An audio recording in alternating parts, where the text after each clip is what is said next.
Good morning.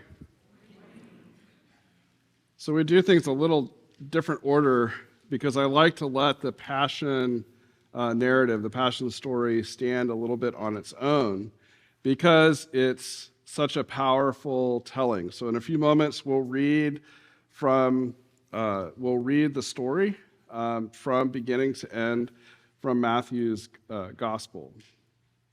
We'll hear the story again of Jesus in the story of his crucifixion as we prepare and as we go through our beginning of our final part of the Lenten journey, that is Holy Week. You probably heard the term touchstone before. Touchstone is a place that can often be sort of a way that you sort of come back to something, or it's a place of importance. There are places throughout the world in which you can go, and there are stones that people throughout the centuries have gone, and it's a place of pilgrimage. There's places all over the world, and if you go to Jerusalem, there are particular walks along the way that Jesus walked that are places that you can go that for centuries people have gone to walk their pilgrimage, to pay homage, to do all of that. One of them is in Bethlehem. You can go to the place where Jesus was born, and there literally is a place behind an altar, under an altar over here, where there is a stone that for centuries people have gone because that might have been the place that he was born.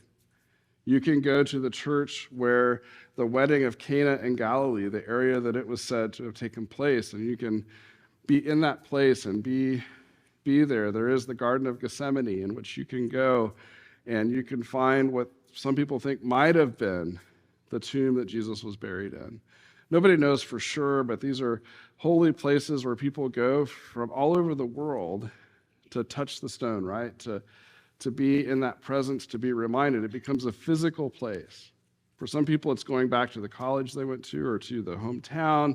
There's some place they've got to go, or to do something. Holy Week became a tradition because lots of people would never be able to travel to do that pilgrimage.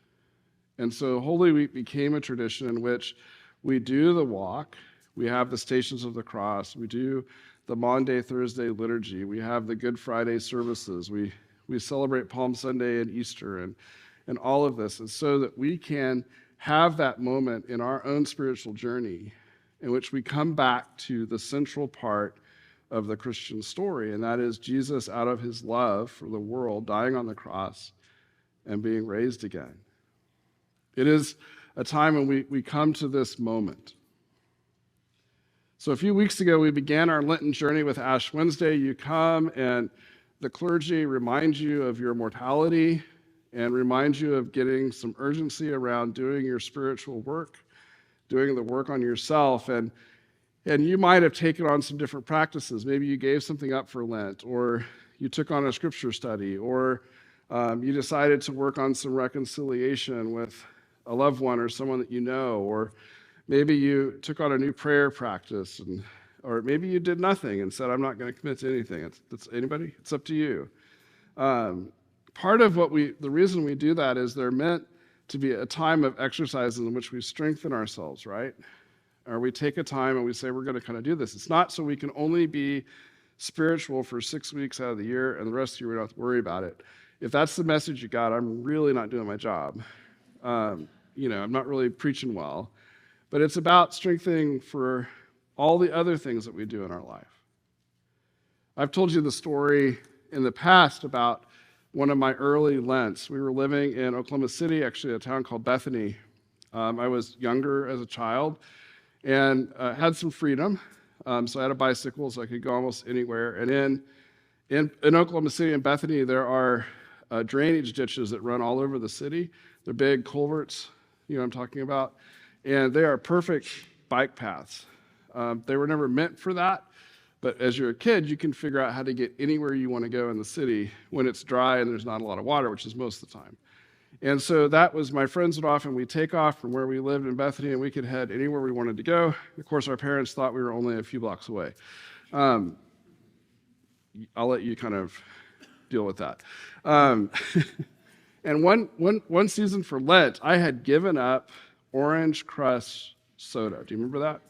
So I actually gave up all sodas, or Cokes, if you like to call them that, or Pops, or Coca-Colas, depending on what region of the country you're from. All sugary, bubbly water drinks I had given up. And Orange Crush in particular was my favorite at the time, and I was committed that was my Lenten discipline. And of course, the first weekend, I was out with my friends. We rode around.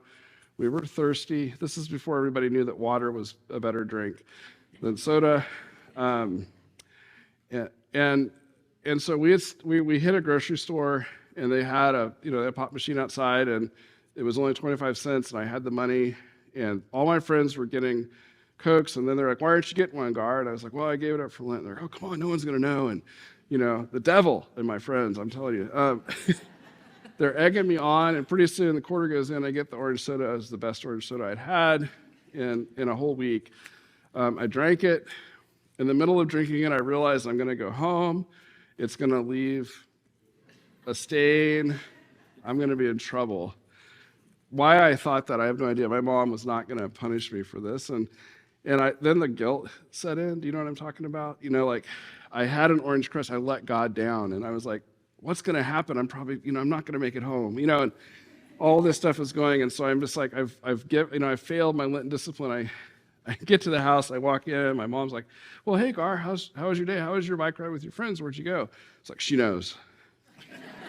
It's in my head. I'm like, she already knows I'm in trouble, and I'm like, so she keeps talking to me, and then I blurt out, Mom, I had an Orange Crush soda. Okay, you know it now. Okay, Gar. She's like, not sure what I was upset about. Didn't know I'd given it up for Lent, but I was convinced, she knows, And then we started to have a conversation. She goes, that happens. And the whole point, and she gently kind of coached me along and released me of my guilt, and encouraged me to go ahead and pick the discipline back up. She goes, okay, you made it a week. Let's see if you can make it 2 weeks this time, or you can make it to the end, and kind of went on. I say this because that's kind of a real, simple example. And Lent's really not about giving up Orange Crush, right? It's really about something more, but that was the beginning of what would come, and develop over time and become something more. Because there would be plenty of times in life where you're tempted. You have peer pressure. You have all those different things that come along. And that was a time when I was learning, and Mom coached me through that. Well, your friends wanted to do that. You could have said no. You could have done this. You could have, kind of given me some skills. And part of that is our Lenten work is to do that work to help us go a little deeper. Because the consequences in our life, right, the spiritual work in our life gets more complicated. It gets harder. There are real challenges in our life. I know when I talk with folks over the years, there's always something people look back to that they need to reconcile, that they need to work through, some broken relationship, some moment in their life when things didn't go the way they should, and they're dealing with that. Or there are times when they're really struggling with the way the world is and the way they're called to be. Or we have weeks like we've had this last week in which our political world is in disarray. We had another school shooting. We had the tornadoes that hit and devastated large parts of large cities in the South and not far from here. Overwhelming things each by themselves. Overwhelming to understand and to make sense of, and yet also cause lots of disturbance in our soul. That's not just even talking about the things in our own lives and the challenges that we might face. I think our Lenten walk is that important time to strengthen ourselves and define the practices that continue to encourage us and strengthen us all year round, in every day. To get those prayer disciplines, those fasting disciplines, those work on reconciliation, the hard work that we're called to do, to be what? But to be emblems of Christ's love in the world. To love others and to be with them and to walk with them and to be present in all the realities in the broken world that we're around. And so this touchstone, this week of Lent, right? This week of Holy Week is a way to come back to the story of Christ's love for each of us, of Christ's love in our broken world, of Christ's love in our broken our broken everything that's around us. Because it becomes us, right, in the midst of that. It's us loving our neighbors as ourselves and taking God's love into the world around us that becomes how the world is changed. So we come back again to this touchstone moment, right? And we hear the passion story, and we're reminded of the hope we find in Jesus. So I hope in the midst of the beautiful music that we have for today, in the midst of the drama of the story we're about to tell and read together, that we have that moment to recall and to know again that story, that we might be encouraged in our walk. And maybe you won't have any Orange Crush this week. And maybe it's something that simple, but maybe it's something a lot deeper. So we touch the stone, and we're encouraged, and we have hope, and we know faith. Amen.